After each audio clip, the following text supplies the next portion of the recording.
हीराराज वसरणेकर इन्होंने सवाल पूछा है,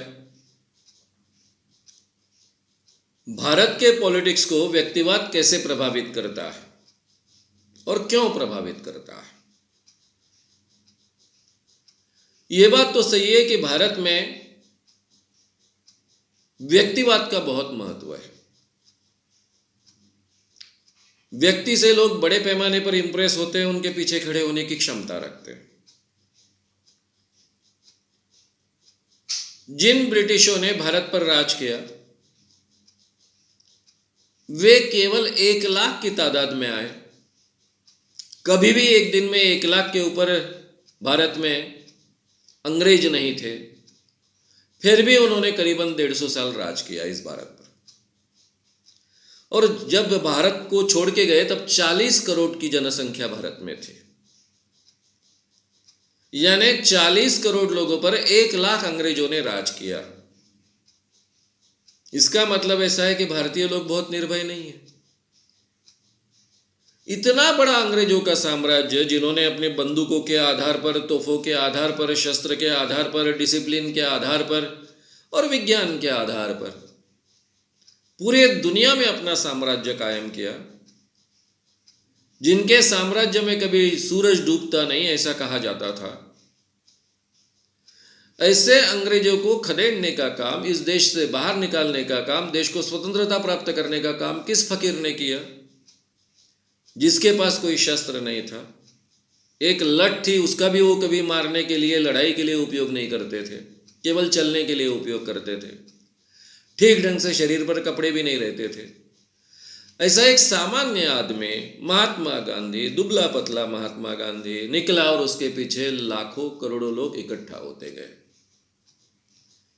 उसकी विशेषता क्या थी? वो केवल सत्य का आग्रही था और बहुत निर्भय था। लोग भी उसके साथ में निर्भय बनते गए, तोहफों के सामने अपनी जान देने के लिए खड़े होते गए। और ये 1 साल नहीं, कई सालों तक, 25-30 सालों तक ये आंदोलन चलते रहे। लाखों करोड़ों लोग उसमें सहभागी होते रहे, उसका हिस्सा बनते रहे, अंग्रेजों के आगे डटकर खड़े रहे। ये फेनोमेना भारत में क्यों खड़ा हो पाया? ये भी पॉलिटिक्स ही है। क्योंकि भारतीय लोगों के मन में कहीं तो भी वो एक विश्वास है, वो श्रद्धा का विषय है। कोई तो आएगा, हमारी समस्या सुलझाएगा, फिर उसके पीछे हम खड़े हो जाएंगे।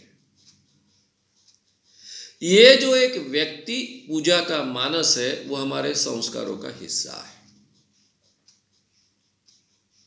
हमें बार बार समझाया जाता है कि जब बहुत बड़ी आपत्ति इस देश में आती है तो भगवान खुद जन्म लेते हैं, और भगवान जन्म लेकर फिर दुष्टों का निर्दालन करते हैं और फिर धर्म राज्य की स्थापना करते हैं। आम इंसान भारत का उसी की राह देखते बैठा है। यह हमारी मानसिकता है। अब इस मानसिकता का दूसरा भी फायदा है और नुकसान भी बहुत बड़ा है। नुकसान ये रहा कि हम 1300 साल के ऊपर गुलाम रहे। 900 साल तो क्लियर कट मुस्लिमों ने और अंग्रेजों ने हम पर राज किया।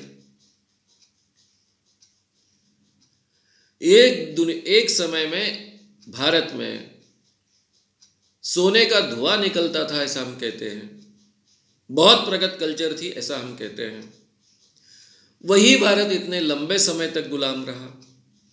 यह उसका सबसे बड़ा नुकसान है, क्योंकि हम आज की परिस्थिति के लिए अपने आप को जिम्मेदार नहीं मानते। आज की जो परिस्थिति है, उस समस्या को हम सुलझा सकते, ये नहीं मानते हैं। हमारी आस्था में वो बात नहीं आती है, हमारे धार्मिक संस्कारों में वो बात नहीं आती है। फिर हम राह देखते रहते हैं कि कोई भगवान आएगा, कोई अवतार लेगा, फिर उसके पीछे हम खड़े हो जाएंगे और वो हमारे प्रॉब्लम सॉल्व करेगा।